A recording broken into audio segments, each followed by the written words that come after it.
வருத்தத்துக்குரிய செய்தி. கள்ளக்குறிச்சியில் விஷச்சாராயம் குடித்து 37 பேர் மரணம். 100க்கும் மேற்பட்டோர் அரசு மருத்துவமனையில் அனுமதி. இன்னும் பலர் உயிருக்கு ஊசலாடி கொண்டிருக்கிறார்கள். குழந்தைகளின் அழுகை குரல், எங்க அப்பா எங்க, எங்க அம்மா எங்கன்னு. இதெல்லாம் இந்த அரசு அதிகாரிகளின் காதுகளில் விழாதா? காவல் நிலையத்துக்கு அருகாமையிலேயே கள்ளச்சாராய விற்பனை.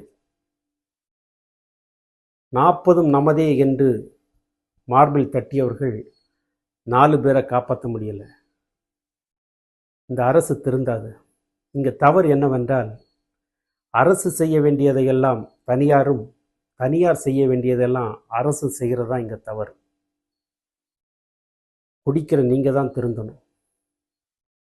குடிப்பழக்கத்தை மறந்து வாழ்வது நன்று.